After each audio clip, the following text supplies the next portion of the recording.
The stars bled in silence. Over the corpse of Cadia, the void was littered with drifting metal tombs, imperial warships torn asunder, their hulls split like carcasses under the teeth of some great beast. The Cadian gate, once the proud bulwark of the Imperium, now hung open like a broken jaw, its guardians dead, scattered, or lost to the madness of the warp. The sun that had watched over Cadia for 10,000 years flickered in its death throes, casting a dull crimson haze across the wreckage.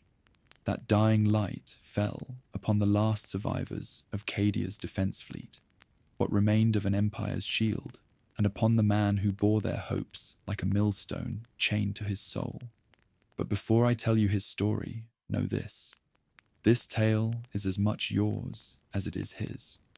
We speak these words because we truly care for you, more than you know, and the battles you face in your life are no less real for being fought far from the stars. Before we begin, tell us, where in the world are you watching from, and what time is it there? Now, my friend, grab your coffee, draw close, and let us begin. His name was Lord Marshal Veyron Dravik, last appointed commander of the Cadian High Command before the world's death. To the Imperium, he was a hero, immortalized in a dozen propaganda reels, his image framed by the muzzle flash of the gate's final guns, his voice a rallying cry broadcast to every loyal soldier still breathing. To the survivors who followed him into exile, he was the last shield between them and annihilation. To himself, he was a coward. He stood alone at the viewing deck of the indomitable Spirit, flagship of the scattered fleet, staring into the ruin they had left behind. The soft hum of the ship's void shields was the only sound in the chamber. Beyond the armored glass, Cadia's broken carcass drifted, vast shards of its crust tumbling into the maw of the Eye of Terror. His reflection stared back at him, pale and hard-eyed, his uniform's golden trim dulled by ash and weeks of wear. They had survived, yes, but only because he had given the order to retreat when the Blackstone fortress shattered the planet beneath their feet. It was a choice that haunted him. In the eyes of the Imperium, he had preserved the flame of Cadia's legacy.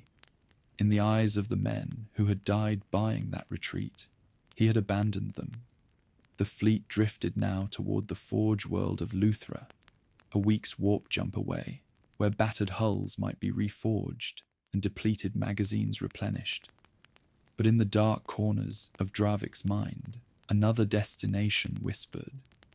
A place older than the Imperium, older than mankind's first reach into the stars. He had first heard of it in the final hours before Cadia fell. A dying astropath had pressed the knowledge into his mind with a last, desperate act, her voice a faint echo in the corridors of his thoughts. Seek the shard of eternity. It is the key to salvation, or damnation. He had not spoken of it to anyone, not to Captain Sarah Valtrain, his most trusted officer, not to the fleet's chaplain, not to the Magos Prime who commanded the Mechanicus detachments.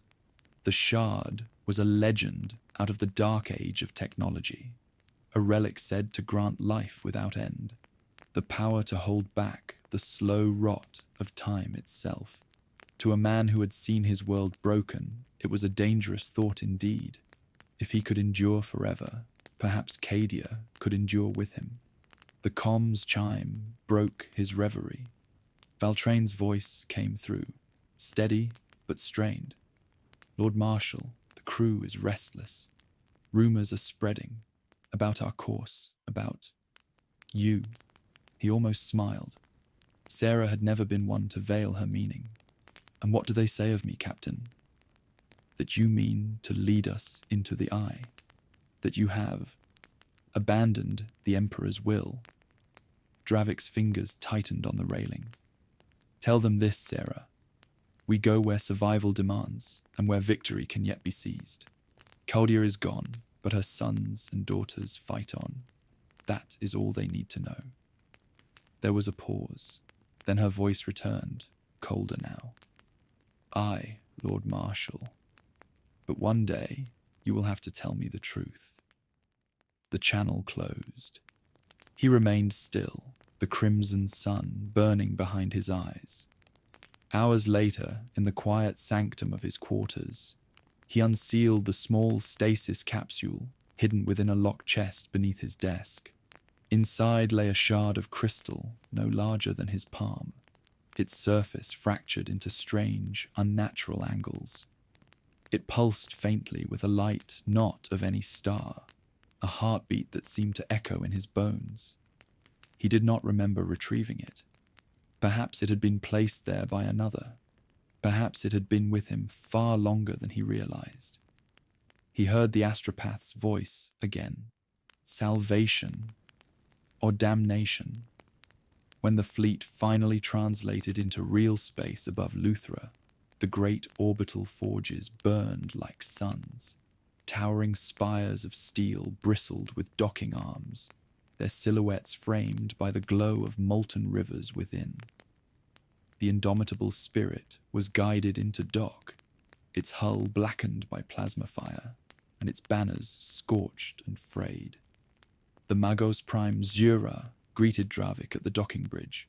Her form was more machine than flesh, servo limbs clicking, eyes replaced by glassy augmetic lenses, her voice a metallic purr. Lord Marshal Dravik, we will restore your ships, but the debt will be steep. Dravik inclined his head. Name your price. Zura's optics flickered. Not coin, not tithe. I want your permission to examine the artifact you carry. His heart froze. What artifact? You know of which I speak, she said, stepping closer. It does not belong to you. It does not belong to the Imperium. It belongs to the Omnissiah, and I will see it returned. Dravik forced a smile. Then we are at an impasse, Magos Prime. Repair my ships, and we will speak again. She did not press the matter. Not yet. That night, in the dim light of his quarters, Dravik stood at the viewport, watching the forge fires of Luthra flare against the void. Somewhere beyond those stars, the other half of the shard awaited him. He could feel it, like a second heartbeat, calling him. Cadia was gone. His people were dying. And if the legends were true, the shard could give him the strength to hold back the darkness forever. He did not yet know whether that strength would save him or destroy him. A week later, with the fleet's wounds half healed, they set course not for the warfront, but for the black halo of a dying star, where an ancient cathedral, swallowed in ash, was said to hold the first clue to the shard's resting place. The course was locked. The crew did not yet know. The stakes, however, had already been set. The void between stars was silent, but the silence was not peace. The battered fleet slid through the black ocean of real space like wounded beasts limping towards shelter. Warp translation had been denied for 3 days. Luthra's system was close enough now that the navigators could taste the gravity wells of its outer worlds in their minds. Still, the journey was not without ghosts. Every night, the corridors of the indomitable spirit seemed to whisper. Bulkheads groaned without cause. Deck plates rattled under phantom footsteps. Superstition spread like rust among the crew. Men swore they heard voices over the Vox channels, calling their names in tones that mirrored lost friends from Cadia. Lord Marshal Dravik kept mostly to himself during those days, working in the dim-lit strategium, reviewing grainy pick captures of the shattered Cadian gate. Sometimes he stared so long at the images that the dust motes drifting through the projector beam began to look like ships, and the darkness between them like the screaming mouths of traitor guns. Captain Sarah Valtrain entered without ceremony, as always. Her black carapace armor still bore the burn scars of Cadia's surface war. She saluted curtly. "You haven't slept," she said. "Neither have you," Dravik replied, not looking up from the hololith. "I'm not the one who commands the lives of 30,000 souls." The words had an edge, but her eyes carried no malice, only the stubborn loyalty of a soldier who refused to look away from her commander's faults. "You've plotted a course deeper than Luthra's orbit," she continued. "Why?" Dravik's fingers tightened over the hololith controls. "When the forges are done with our ships, I will take us where we are needed most." "That's not an answer." He looked up, meeting her gaze. "Some answers are not yours to have, Captain." The air between them was heavy, the hum of the ship's life support the only sound. Valtrain saluted again, sharper this time, and turned to leave. "If you take us into the Eye without telling the men why, they will break before the first battle," she said, pausing at the hatch. "We are soldiers, not ghosts, my lord. Remember that." When she was gone, Dravik allowed himself a breath. The truth was a blade he kept sheathed, even from her. She did not know of the fragment hidden in his quarters, nor of the visions that plagued him when he touched it. The image of Cadia, whole and unbroken, the gate sealed forever, the laughter of children in streets that had never known war, visions that felt more real than memory. 2 days later, the fleet slipped into Luthra's outer anchorage. The forge world rose ahead, vast skeletal rings wrapped around a rust-red sphere, its surface veined with rivers of molten metal. The void above it teemed with mechanicus craft, from nimble repair tenders to titanic shipyards, whose arms could cradle a battleship like a babe in swaddling cloth. Magos Prime Jura boarded the indomitable Spirit that same day, bringing with her a retinue of robed tech priests, servo skulls trailing data cables like iron entrails. Her voice was all vox-filtered silk as she entered Dravik's strategium. "Lord Marshal Dravik," she said, inclining her head stiffly. "Your request for repair is granted, but the Omnissiah's blessing is not free. I expected as much." Her augmetic eyes whirred, irises narrowing to needlepoints. "You carry an artifact of pre-imperial origin. It radiates signatures older than the Great Crusade. I will have it." Dravik kept his tone even. "I carry no such thing." "You lie with great confidence," she said, as though she admired the skill. "Understand me, Marshal. The Mechanicus does not ask. It claims. And what I claim is the Shard of Eternity." The name tasted strange, hearing it from her mouth. "You know of it. Jira's mechadendrites curled like patient serpents. Fragments of it were catalogued in the Dark Age. It is said the shard is not merely a relic. It is a key. To wield it is to stand outside the reach of time itself.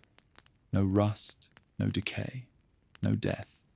Her voice softened, as though she had momentarily forgotten she spoke to a mere mortal. "Such a thing would make the Omnissiah's work eternal, and yet it is in the hands of a man who bleeds." Dravik stepped closer, lowering his voice. "If such a thing exists, Magos Prime, it would destroy the man who used it." "Perhaps," she said, "but destruction and creation are often the same act, viewed from different ends of time." She turned and left without another word, leaving the taste of machine oil and prophecy in the air. That night, Dravik walked the docking gantries alone, gazing down into the forges. Below, titanic hammers shaped adamantium into armor plates for his ships. The heat rose in waves, bringing the scent of burning metal and the thunder of industry. Among the noise, he thought he heard it again, the faint heartbeat of the shard fragment in his quarters, pulsing in time with his own. When he returned to his quarters, the stasis capsule lay open. The fragment was gone. Panic was an old enemy. He mastered it quickly. He called for a lockdown, sealing the command decks. An hour later, he found the fragment resting on his desk, exactly where it should have been, humming faintly as if mocking his alarm. No breach, no intruder. Only the shard and the whisper that slid into his mind as his fingers brushed its surface. One piece calls to the next. Follow, and you will be whole.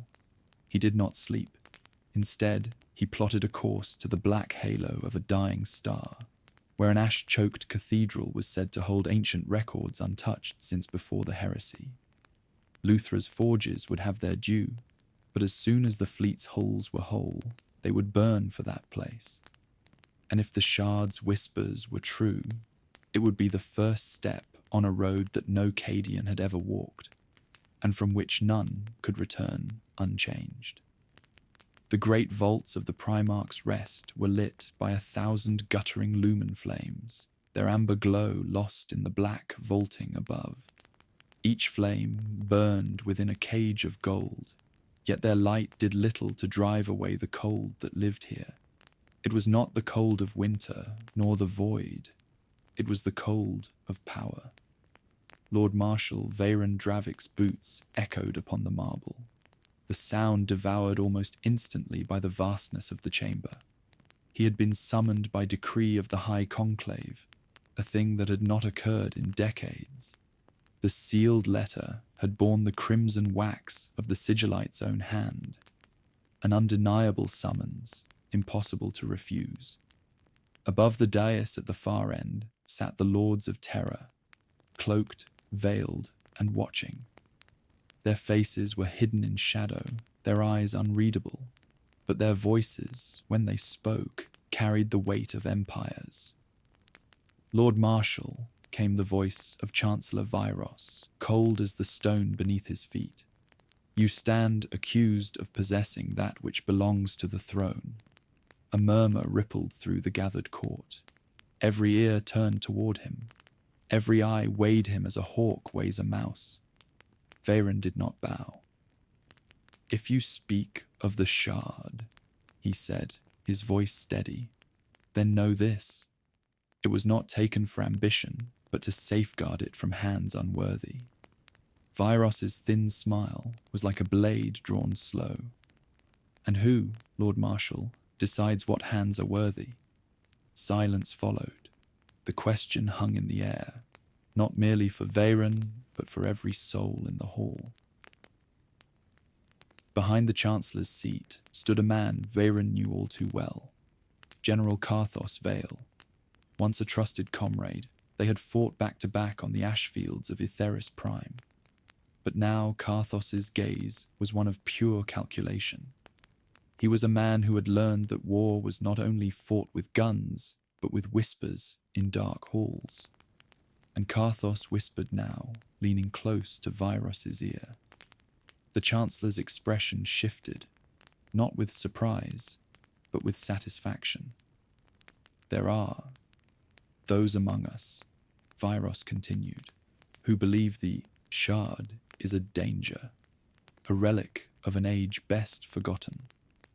They demand it be surrendered to the custodians for destruction. Veyron's jaw tightened. He could almost feel the shard in its stasis vault aboard his flagship, the Iron Halberd. He remembered the way it had pulsed, almost alive, in the dim light of the relic chamber. To destroy it would be to sever the last thread connecting the Imperium to a forgotten truth, a truth Veyron did not yet understand, but knew he could not abandon. And if I refuse, he asked at last. Karthos stepped forward now, his voice loud enough for the gathered assembly to hear. Then you will be stripped of your rank, your fleet taken, and you will face trial before the throne. You will not refuse. The words were not a suggestion, they were a challenge. The hall was a living thing, the nobles shifting, the clerics murmuring, the astropath scribes recording every word. Veyron felt the eyes of the Empire pressing down on him, the weight of its ancient machinery grinding forward, indifferent to his will. But there was something else here, a scent in the air, faint, metallic, wrong. It reminded him of the battlefields where demonic breaches had torn reality apart. His eyes flickered to the lumen flames. Several guttered all at once, though no draught stirred the air. The Chancellor's voice cut through the uneasy quiet. "Lord Marshal, you will surrender the shard before the next solar rise. Fail to comply, and you will be named heretic."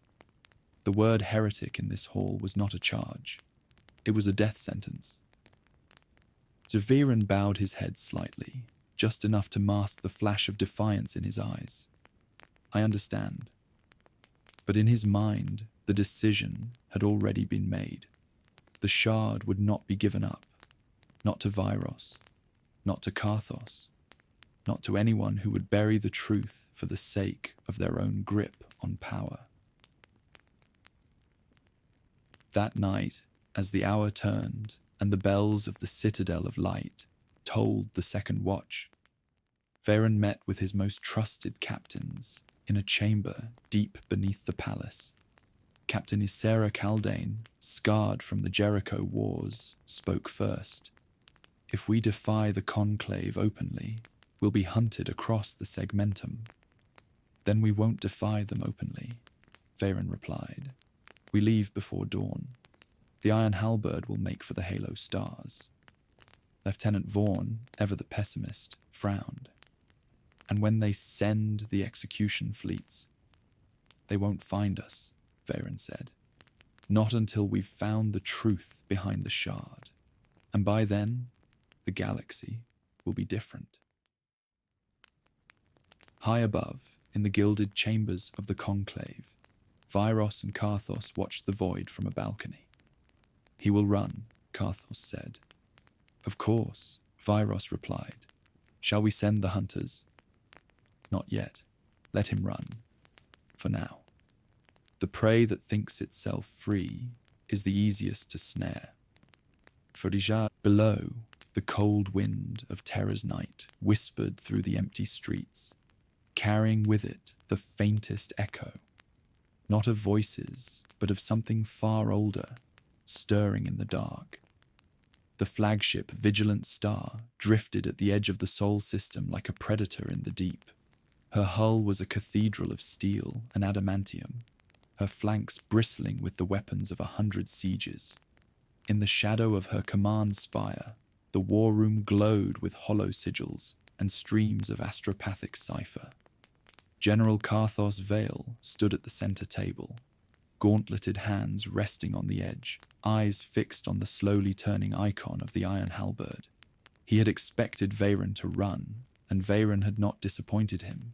Behind Karthos, Inquisitor Malthus Varro entered without ceremony. His black rosette gleamed against the deep crimson of his coat, and his presence seemed to leach the warmth from the air. "The Lord Marshal departs," Varro said, voice like a blade drawn across glass. "You will intercept." Karthos did not look up. "I will, but not yet." Varro's gaze narrowed. "You intend to let him vanish?" The general finally turned, meeting the Inquisitor's stare without flinching. "I intend to follow him without him knowing. If Veyron believes he's free, he will lead us directly to whatever truth he seeks. And when he does, the shard will be ours, intact." The Inquisitor studied him for a long moment. "You speak as though the relic is more valuable than the man."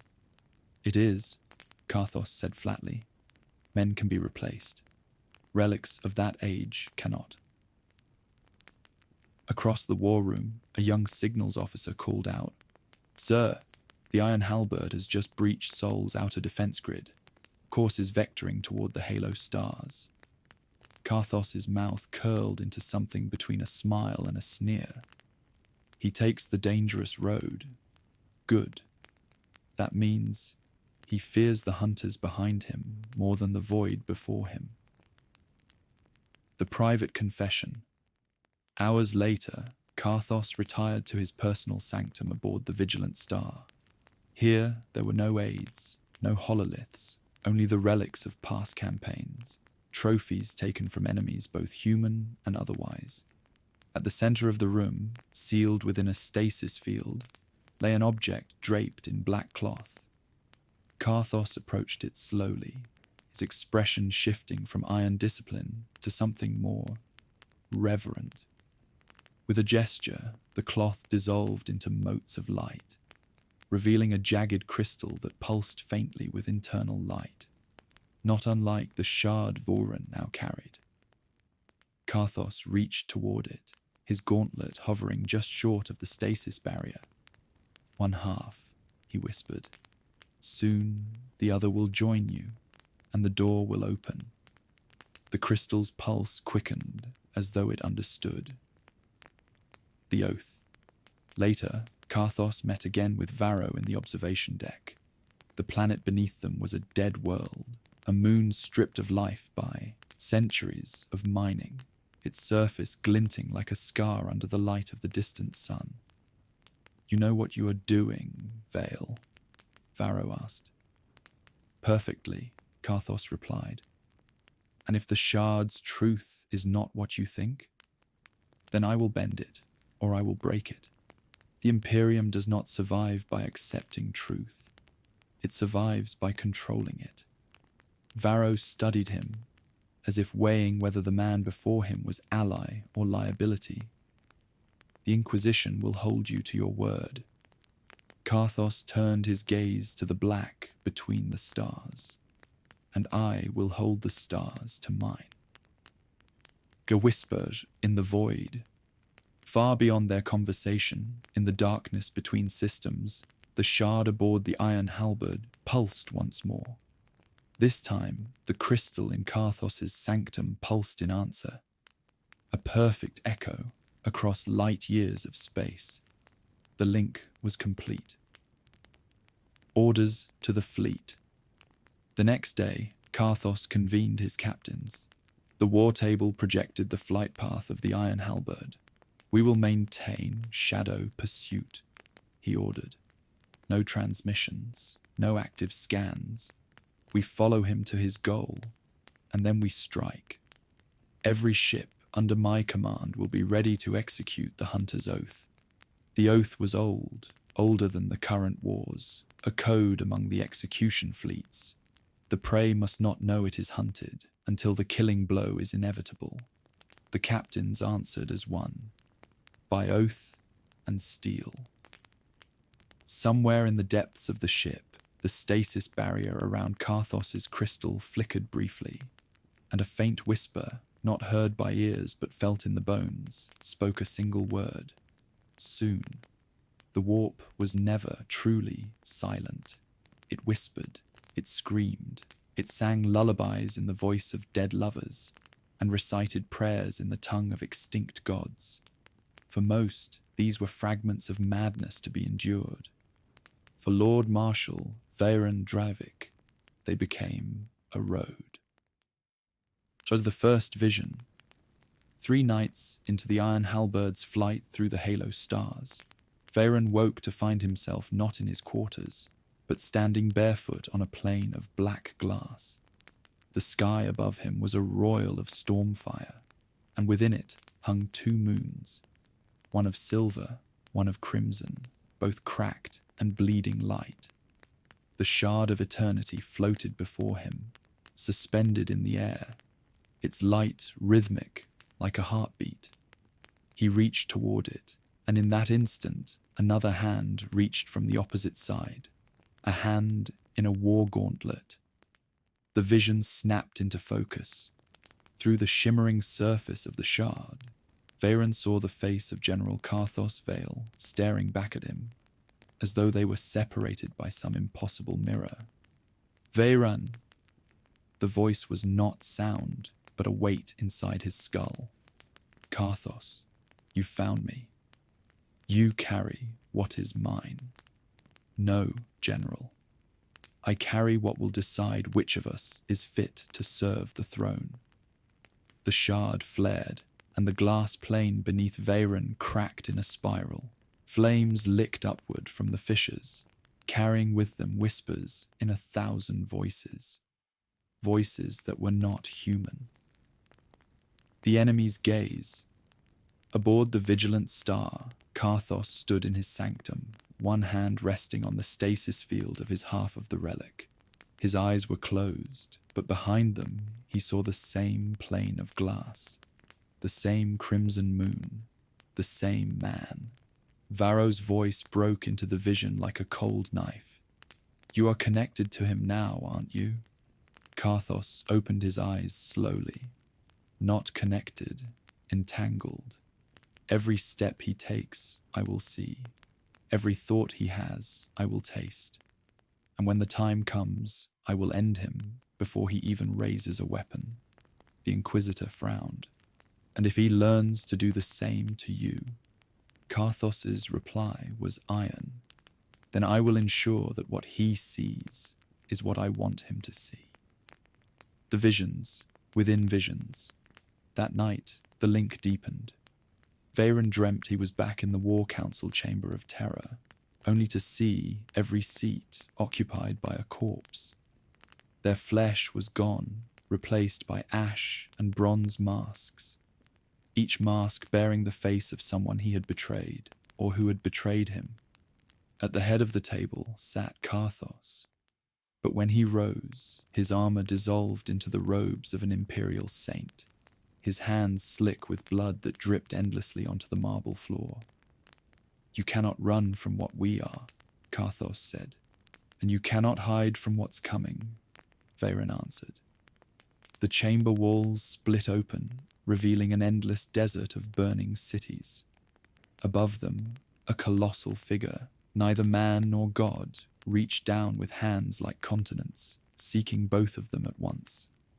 Either decision, Veyron woke, drenched in sweat, the shard still glowing faintly at his bedside. His senior officers had noticed his restlessness. Whispers were spreading. Captain Lysara entered, her voice taut with concern. Lord Marshal, our astropaths report. Disturbances, dreams, hallucinations. Some claim to have seen your face in their sleep. Veyron realized the link was not just between him and Karthos. It was bleeding into the crew, threading the two fleets together through the shard's psychic resonance. If Karthos could see him, then he could also reach him. That meant the chase was no longer merely physical. It was mental, spiritual, a hunt fought inside the mind. The second contact. 3 days later, mid-void jump, the shard's light flared without warning. The air around Veyron's quarters shimmered, and reality bent. He found himself again on the glass plane, but this time it was raining ash, each flake a burning memory. Karthos was already there, standing with his gauntlet around the hilt of a sword that bled light. The shards are calling to each other, Karthos said. They want to be whole. And when they are? Veyron asked. The door opens, and we both know what's on the other side. I don't think either of us truly does. Karthos smiled faintly. Then we'll learn together, or die together. Lightning struck between them, not from the sky, but from the shard itself. It hit the ground, splintering the plane into 1,000 floating fragments. Each fragment showed a different scene. Battles yet to come, cities burning, empires kneeling, and in some, one of them lying dead. Both men reached for the same shard of vision, and the plane shattered entirely. Return to reality. Veyron jolted awake on the Iron Halbert's command bridge, though he had no memory of walking there. The crew stood frozen at their stations, staring at him. Lord Marshal, Lysara whispered. You spoke in another tongue. Not low Gothic, not high Gothic. Something older. And the stars outside. Veyron turned toward the viewport. The warp was gone. They floated in real space, but the constellations were unfamiliar. Worse, one of them was moving. The hunter draws closer. On the vigilant star, Karthos stared at his own viewport, seeing the same moving constellation. Contact, his sensor master said quietly. No active drive signature, but it's here, watching. Karthos's gauntlet tightened on the railing. The shards are guiding us both. This is no longer my hunt alone. Now, something else hunts us. The final moment. Back aboard the Iron Halberd, the shard pulsed one last time, stronger than ever, and for a heartbeat, Veyron felt not Karthos's mind, but another, vast, cold, patient, and in that instant, he understood. The door the shards could open was not a path forward, but a path inward, into the galaxy. Something had been waiting on the other side for a very, very long time. The Iron Halberd emerged from the warp like a wounded beast, her hull scorched and engines bleeding energy into the void. Warp flame still clung to her flanks, fading in ragged flickers as real space reclaimed the ship. Lord Marshal Veyron stood upon the bridge, boots braced against the gentle sway of the deck. His crew were pale and shaking, their eyes rimmed with the haunted look of those who had seen too much in the immaterium. "Status," Veyron demanded. The helm officer's voice trembled. "Navigation stabilized. But we are not where we aimed, my lord. Charting confirms. Sector Morath, outer halo stars, uninhabited for millennia." A murmur rippled across the bridge. The halo stars were a graveyard of dead worlds, cursed by ancient wars and shunned by navigators who valued their sanity. The sight, Veyron's hand tightened on the railing. The shard at his belt began to glow, its pulse matching the slow rhythm of his own heartbeat. And then, as if the crystal itself was a lens, the darkness outside the ship bent. For a moment, the view screen filled not with stars, but with a colossal gate of black stone and molten seams, hanging in the void like the bones of a dead god. It was not connected to any planet or moon.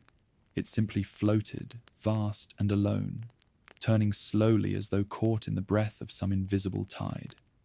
In his mind, he heard the whisper again. "Come." Veyron staggered back. The crew did not react. They had seen nothing. Only he bore the vision. He gritted his teeth. "Helm, set course for that object." The officer blinked. "My lord, I see nothing." "Set course!" Veyron's voice cracked like a whip. The officer obeyed, hands moving in hesitation, as though guiding a ship toward empty space. On the pursuer, light years behind, aboard the vigilant star, General Karthos Vale stood in his sanctum before his own shard. It pulsed again, this time in an irregular pattern, as though impatient. A sudden vision slammed into his mind. The ashen gate loomed before him, the molten seams burning like the veins of a dying star. He saw it as clearly as if he were standing at its threshold, and in that same instant, he knew Veyron was there. "So," he whispered, "that is where you're running." Karthos keyed the Vox to his fleet command. "All ships, prepare for accelerated pursuit. Warp jump on my mark, coordinates incoming. The prey approaches the kill zone." The gate's song. As the Iron Halberd drew closer, the ashen gate dwarfed the ship. Every slab of its stone was etched with sigils older than humanity's first breath. Some marks shifted when stared at, rearranging into shapes that defied memory once the eye turned away. Veyron felt the shard's pull intensify. His vision doubled, half of him still aboard his ship, half of him standing before the gate itself, surrounded by an ashen wind that reeked of burnt metal and old blood. And then he wasn't alone. A figure stood opposite him in the vision, Karthos, clad in blackened armor, his own shard blazing at his chest. The two men stared at one another, the void between them humming with psychic static. "You should have stayed in Sol," Karthos said in the shared dream. "And you," Veyron replied, "should have left the shard to those who understand its purpose." "The only purpose worth serving," Karthos growled, "is victory." The vision cracked apart, flinging them both back into their respective realities. But each man now knew the other was coming. First blood. Moments later, the Iron Halberd's sensors screamed. Warp signatures bloomed at the system's edge. The Vigilant Star and her hunter fleet. Veyron's eyes hardened. "All batteries, prepare to fire. Helm, hold position at the gate. We'll make our stand here." The gate loomed behind him, silent and patient, like a predator waiting for the wounded to fall into its jaws. The choice. Ahead, aboard the Vigilant Star, Karthos strode toward the forward guns. This battle was no longer about pursuit. It was about possession. Whoever held the gate when the dust settled would command whatever lay beyond it. And both men, in their own hearts, knew they would burn 1,000 worlds to make sure it was theirs. The void ignited with the cold light of war. From the bridge of the Iron Halberd, Lord Marshal Veyron watched as the enemy fleet tore through the darkness, their prows glowing with the pale distortion of fresh warp emergence. The Vigilant Star led them, her armored flanks bristling with lance batteries and missile bays like the quills of some enormous void beast. The ashen gate loomed behind Veyron's ship, a wall of shadow and molten seams that pulsed faintly, almost in rhythm with the pounding of his heart. "Range to target," he demanded. 70,000 clicks and closing, my lord. There'll be an optimal lance range in 2 minutes. Veyron's gaze narrowed. "Bring the prow shields to full. Target their flagship first. If Karthos wants this gate, he'll have to come through fire and steel." Jum the Hunter arrives. On the Vigilant Star, General Karthos Vale stood like a dark statue, hands clasped behind his back. His officers whispered firing solutions, shield harmonics, vector predictions. But his eyes were locked past all that, to the black monolith hanging in space. The gate called to him. He could feel it, like a pressure at the base of his skull. Every beat of his heart echoed with now, now, now. But first, the prey. "Signal the fleet," Karthos said coldly. 2 wings break left and right, harry his flanks.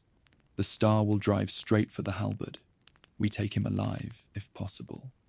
Dead, if necessary. Opening salvos. The first volley came from the halberd's lances, spears of white light that stabbed across the void, hammering the Vigilant Star's prow shields. Armor glowed red-hot, metal shrieking under thermal strain, but the massive ship held. A heartbeat later, Karthos's fleet answered. Missile racks belched clouds of warheads, each a miniature sun wrapped in adamantium. They streaked toward the halberd, weaving through a storm of defensive flak. The impact was deafening, even inside the bridge's armored shell. The deck shuddered.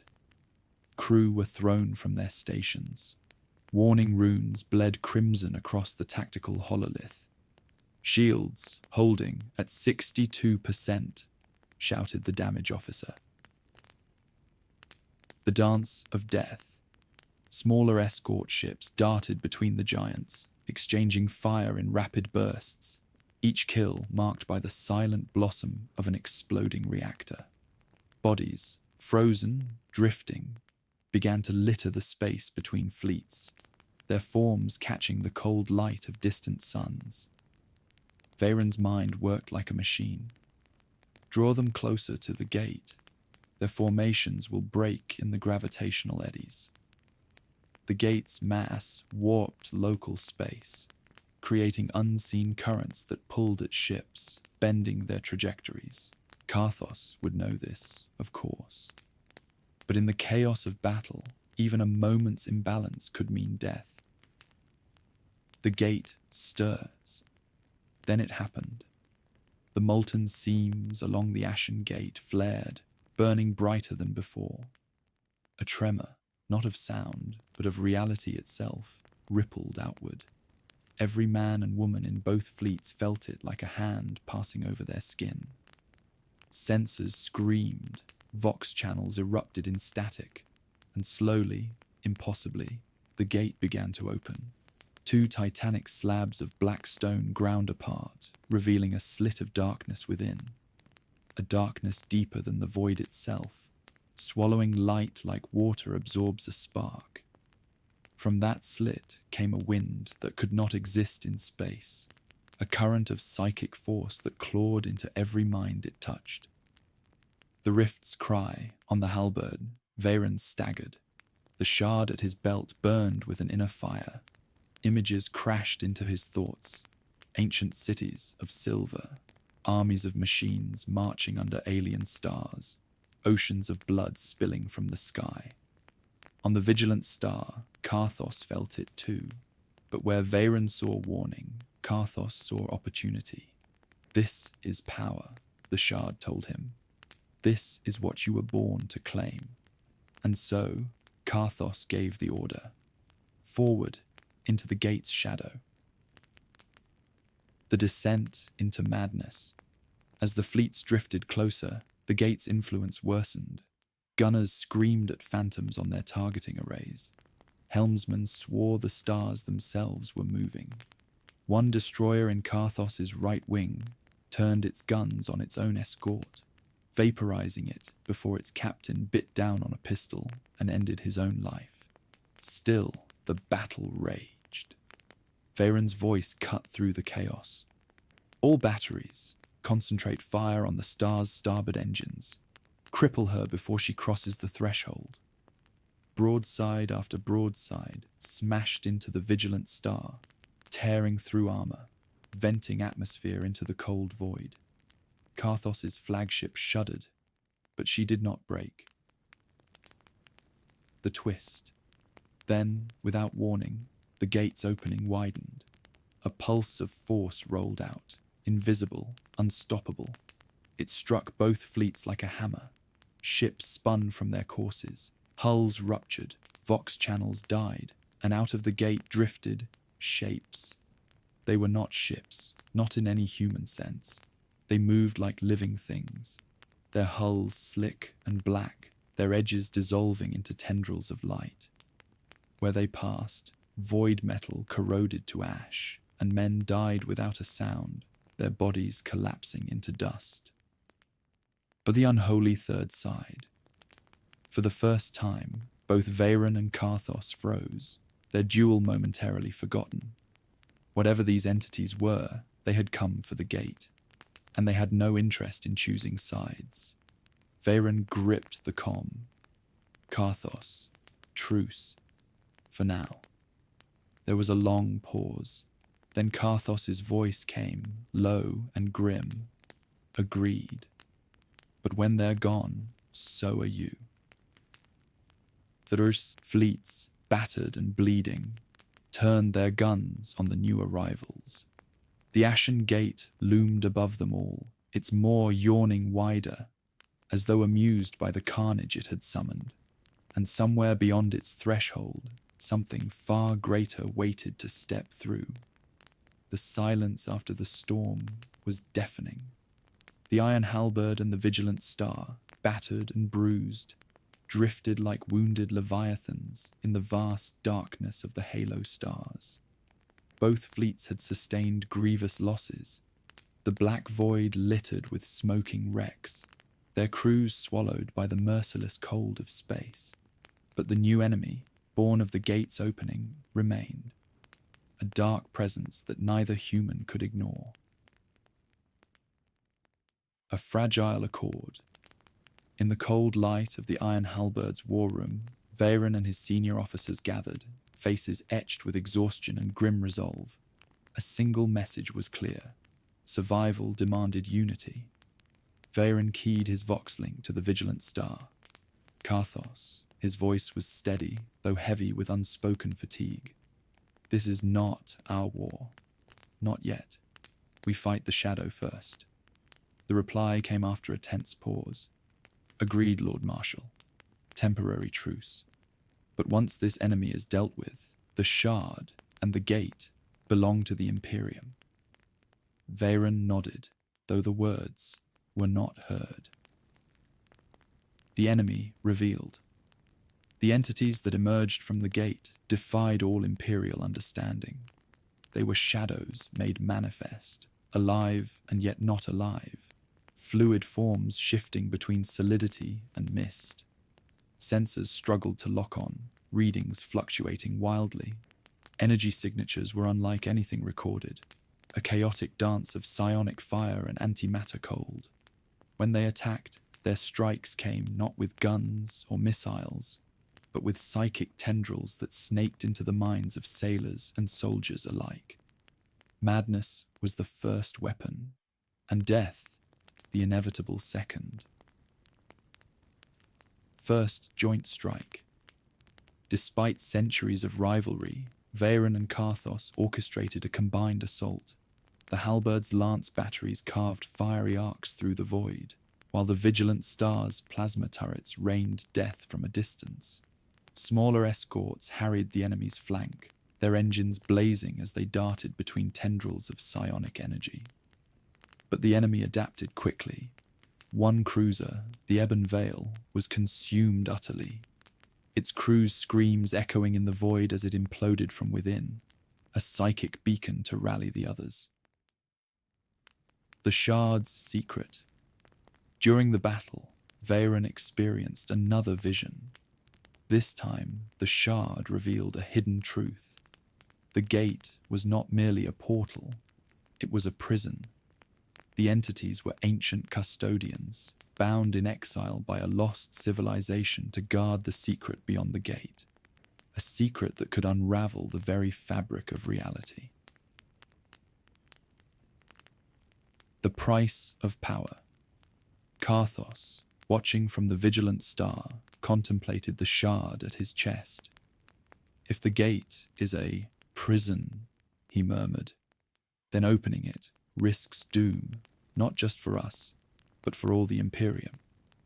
Veyron's voice crackled over the comm, and yet the temptation to seize its power remains.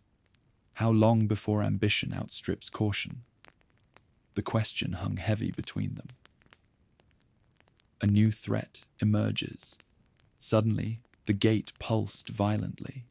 A new rift tore open in its heart, wider, darker, and more menacing than before.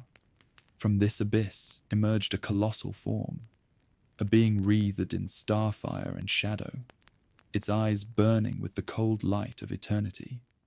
The ancient custodians recoiled in fear. The new arrival was something far older, far deadlier, a godlike entity awakened from aeons of slumber. The choice. Veyron and Karthos, for all their enmity, stood side by side on the bridge of the Iron Halberd, watching the dark god rise beyond the Gate. The Shards have brought us here, Veyron said quietly. To this moment. Karthos's eyes gleamed. We face oblivion together, or fall divided. The uneasy calm after battle was but a thin veil stretched over a chasm of suspicion. Aboard the Iron Halberd, the great warship groaned under the weight of recent losses. Its corridors smelled of scorched metal and bitter oil. The crew moved silently, haunted by the shadows that lingered after the Gate's awakening. A meeting of minds. In the conference chamber, Lord Marshal Veyron Dravik faced General Karthos Vale across the hollow table. Between them hovered the fragmented image of the Ashen Gate, a black wound in the star field, flickering like a dying pulse. Neither man trusted the other, yet both knew their survival depended on fragile cooperation. "We cannot fight this alone," Veyron began, voice heavy with fatigue. "The entity beyond the gate grows stronger. Our fleets must consolidate, and our strategies unify." Karthos's jaw tightened. "Fine, but this alliance is temporary. When the threat is ended, the shards, the gate, everything returns to the Imperium. You would do well to remember that." Veyron's eyes darkened. "I have not forgotten." The betrayal unearthed. As strategy sessions unfolded, Captain Lysara approached Veyron with grim news. "My lord, our intelligence networks have uncovered troubling signs. There are whispers aboard the Vigilant Star. Factions loyal not to the Imperium, but to something older, something darker." Veyron's frown deepened. "Saboteurs? Worse. Some believe the gate should be used, fully opened, regardless of the cost. They see it as a means to transcendence, not destruction." The room fell silent. Karthos's secret. Later, in the shadowed depths of the Vigilant Star, Karthos met with Inquisitor Varro. "The Shard's power corrupts even the strongest," Varro warned. "I fear your mind wavers." Karthos's eyes burned with grim resolve. "I wield the power to forge the Imperium anew. If I falter, it will be only to rise stronger." Varro's expression was unreadable. Power taken by ambition is often lost to madness. A rift forms. The alliance strained as whispers turned to open confrontations. Skirmishes broke out between factions loyal to Veyron and those still bound to Karthos's darker vision. Veyron confronted Karthos in the command corridors. "You risk everything for your obsession." Karthos's laugh was bitter. "I risk everything for survival. You cling to old loyalties that have already died." Their voices echoed, but no resolution came. The Shard's toll. Both men suffered the price of their bond with the Shards. Dreams twisted into nightmares. Visions of endless battles, of empires reduced to ash, plagued their waking hours. In moments of solitude, each wondered if the other was already lost to the power they both sought to control. The next move. Amid growing tension, Veyron called a fleet-wide assembly. "We stand on the edge of oblivion," he told the gathered captains and officers. "But if we fracture now, we will fall divided. This enemy will consume us all unless we stand united." The room buzzed with murmurs, some with hope, others with doubt. Should an ominous warning? As the assembly broke, Veyron's personal astropath reached him with a chilling message. "The gate pulses in hunger. The dark god watches. Not all who approach return unchanged." Veyron clenched his fists. The war ahead would test not only their fleets, but their souls.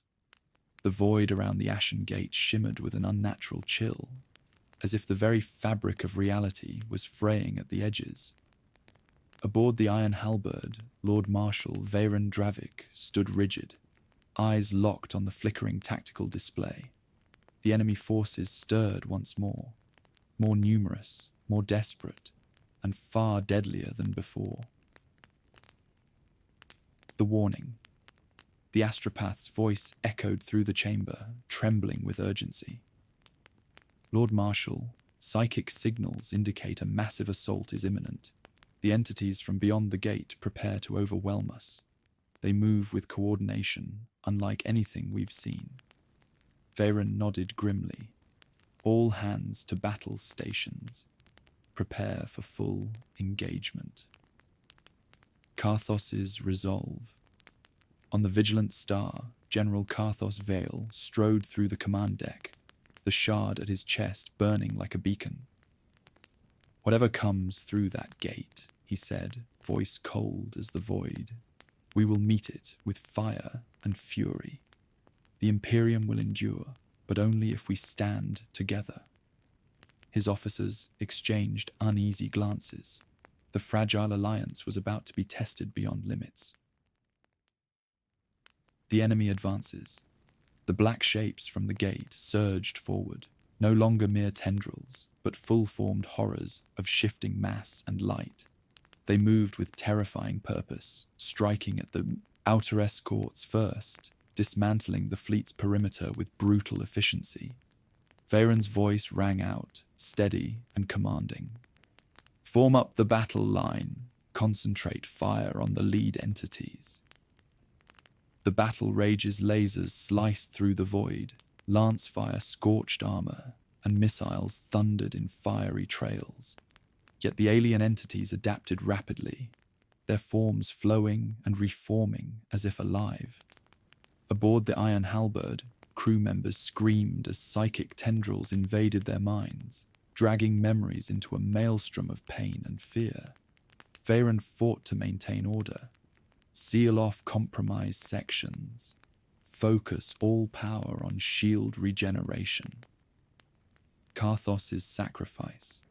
During the chaos, Karthos realized the enemy sought to target the shard embedded in his chest, the source of his power and possibly his undoing.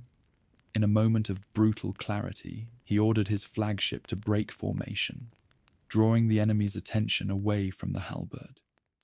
"Veyron," he transmitted, voice strained, "hold the line. I will buy you time." The turning point, Karthos's gambit, worked, but at a terrible cost. The Vigilant Star was surrounded and assaulted by a swarm of the entities, its hull breached and burning. But the Iron Halberd and remaining allied ships took advantage, concentrating their firepower to push the invaders back toward the gate. Veyron's voice rang with grim determination. "Now, fire everything. Leave none alive." So the aftermath. As the last of the invaders were consumed by fire and plasma, silence reclaimed the void. The gate pulsed weakly, its maw closing slowly. Veyron stood alone on his bridge, breathing heavily, haunted by the sacrifices made. A voice crackled in his comm. "Lord Marshal, Karthos is gone."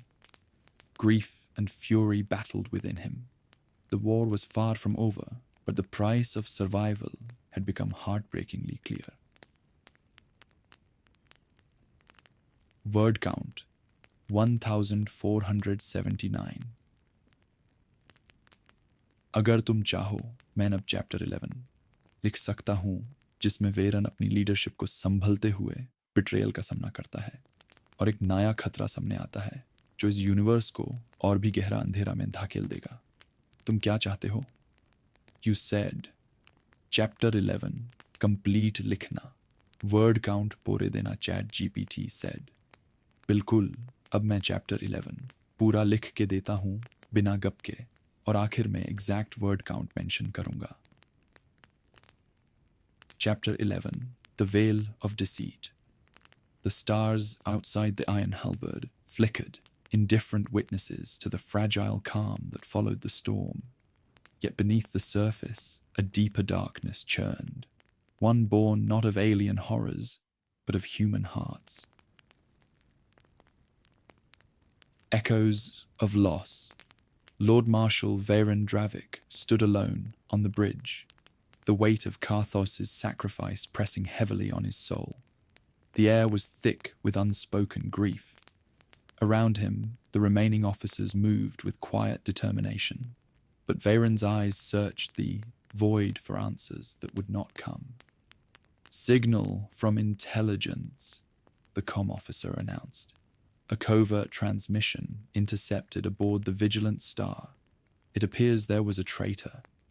Veyron's expression hardened. "Explain." The hidden thorn. Captain Lissara, recently returned from a reconnaissance mission, approached swiftly. The traitor is an officer of high rank, Commander Thale. We have evidence he sabotaged the Vigilant Star's defenses, allowing the enemy to breach critical sections. His loyalties lie with the cult that worships the gate and the dark powers beyond. A heavy silence fell. Veyron clenched his fist. How long has this betrayal festered? Lissara's gaze dropped. Since before the gate was discovered, he manipulated events to ensure the conflict would escalate. Fractures in command. The revelation sent ripples through the fleet. Trust, already brittle, cracked further. Whispers of conspiracy spread like wildfire. Officers questioned their comrades. Old rivalries flared. Veyron called an emergency council. "We face enemies without and within," he declared. "Commander Thale will be brought to justice, but we cannot allow paranoia to shatter our unity." Shadow in the ranks. Meanwhile, deep within the Iron Halberd's bowels, Commander Thale met with a cloaked figure. "The Lord Marshal grows suspicious," Thale hissed. "If we do not act soon, our cause will perish." The figure's eyes gleamed beneath the hood. "Patience, Thale. The gate's power will awaken soon. When it does, all will bow." The Shard's corruption. Veyron grappled with his own fears. The shard he bore whispered promises and threats alike. Visions of empire and ruin intertwined. In quiet moments, he wondered if the greatest danger was not the alien entities, but the insidious corruption within his own ranks, seeded by power and ambition.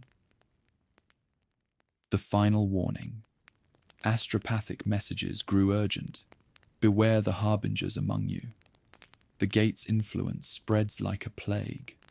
Veyron knew the coming days would test his leadership as never before, not only against external foes, but against the shadows lurking in every corridor. A call to vigilance. Rallying the fleet, Veyron spoke with fierce resolve. "We fight for the Imperium, for the memory of those who fell. We will root out this poison and stand strong. The gate will not claim us, not while I still draw breath." The Iron Halberd roared through the void like a wounded beast, her hull scarred but spirit unbroken. Yet within her walls, a tempest brewed fiercer than any outside fury. Unveiling the traitor. The council chamber was cold, illuminated only by the flickering glow of the holotable displaying the ashen gate. Commander Thale stood shackled, his once proud visage twisted by defiance and desperation. "Your treachery has shattered lives and nearly doomed us all." Veyron's voice echoed. "Speak, why betray your own?" Thale's eyes gleamed with fanatic fire. "The gate is salvation, not doom. To embrace it is to transcend, become more than mortal flesh." Fractured loyalties. As Thale's confession echoed through the fleet, divisions hardened. Some saw him as a martyr, a visionary seeking the Imperium's rebirth. Others, a heretic threatening all that remained. Skirmishes erupted between factions. Fear and suspicion twisted friendships into rivalries. Karthos's legacy. In the aftermath, Veyron sought solace in the memory of Karthos Vale. The fallen general's sacrifice weighed heavily, a reminder of the cost of ambition and unity alike. A cryptic message from Karthos's last transmission played over the comms. "Trust is the blade that cuts both friend and foe. Choose carefully where you wield it." The gate awakens. The ashen gate pulsed with growing intensity. Its seams bled molten light, and the void around it warped visibly.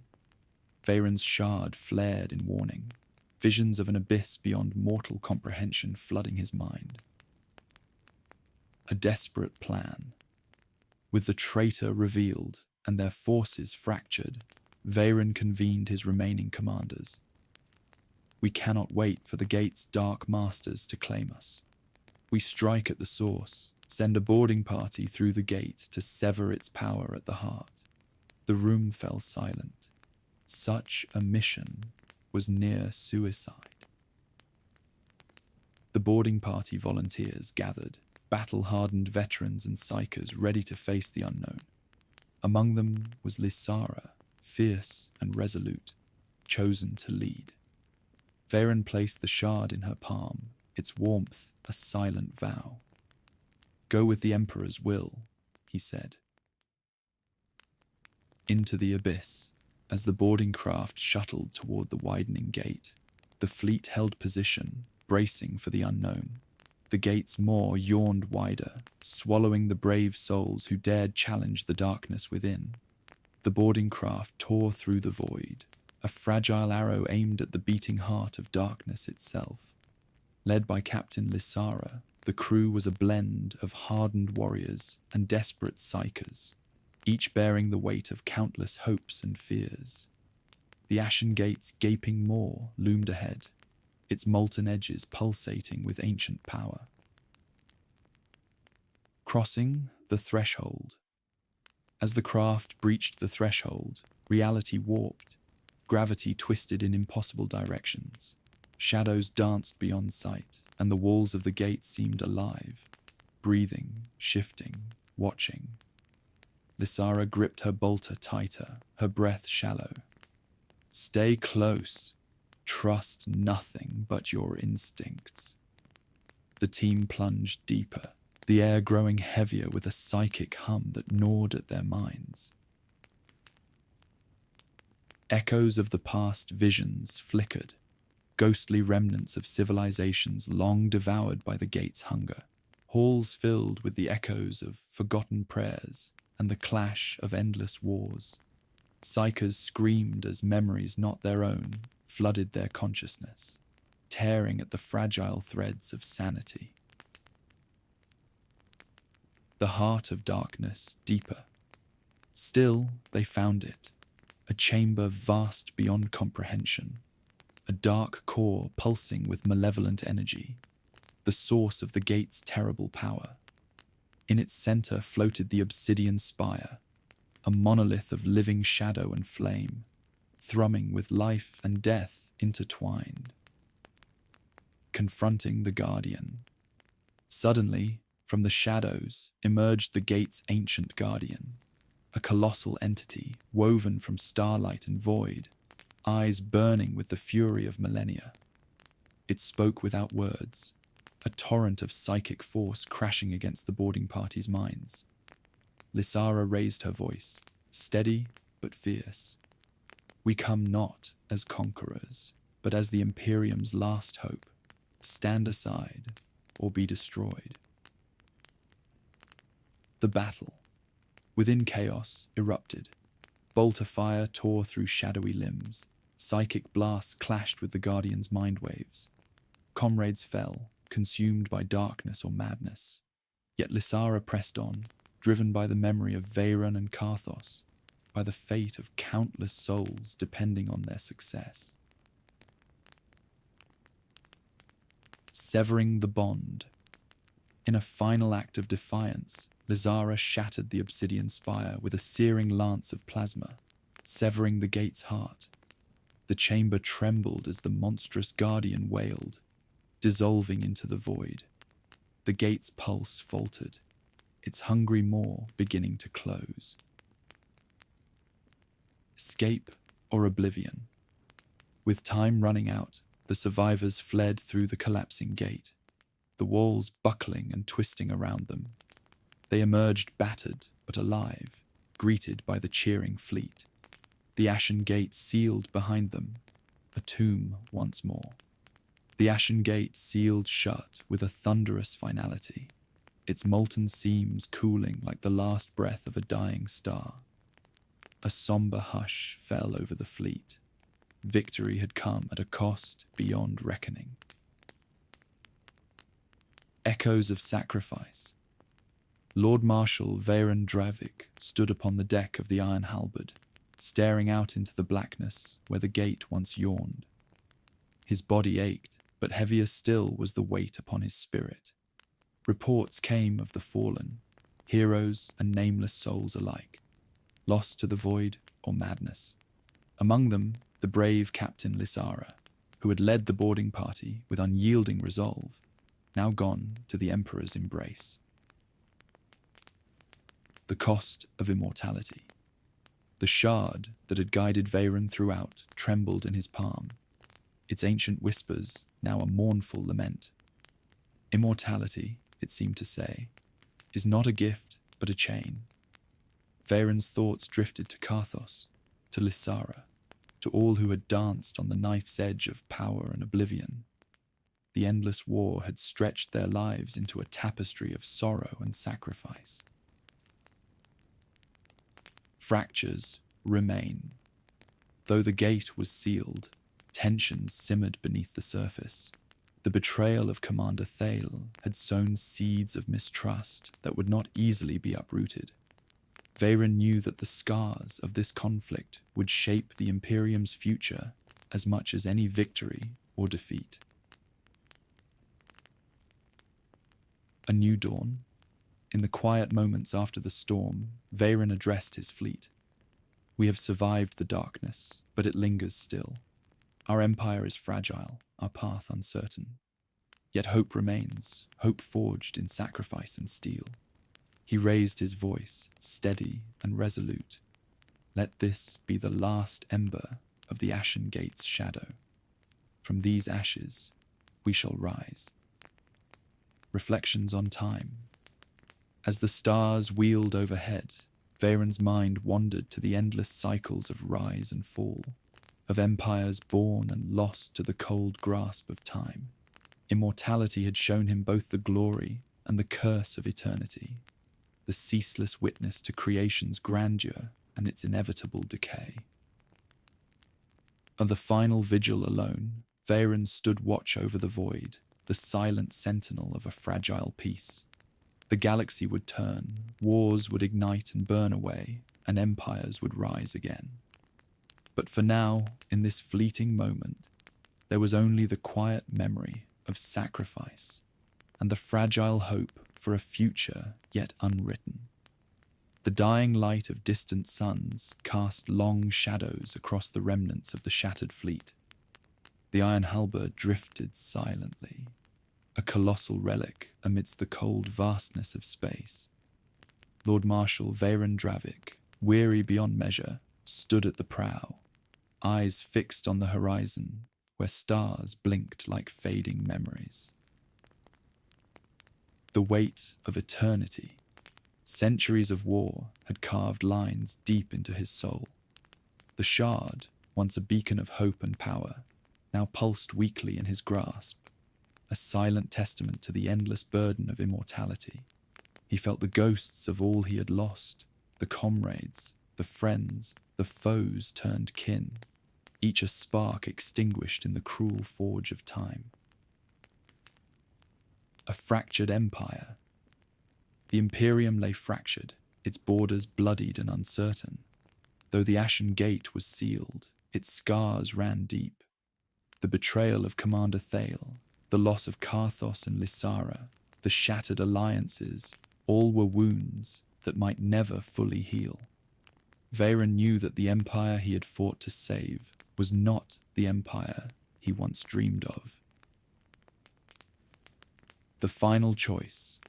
Alone in his quarters, Varon faced the shard one last time. Its whisper was faint now, a fading echo of the promises it once made.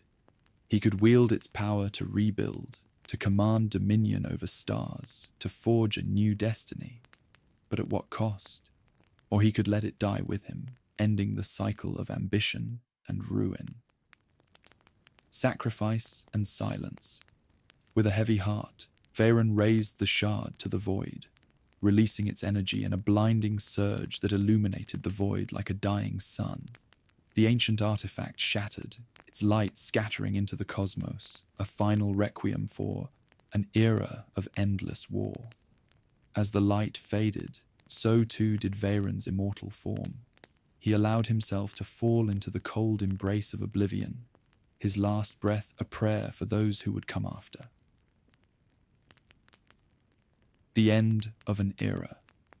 The iron halberd powered down, its systems falling silent. Around it, stars burned on, indifferent and eternal.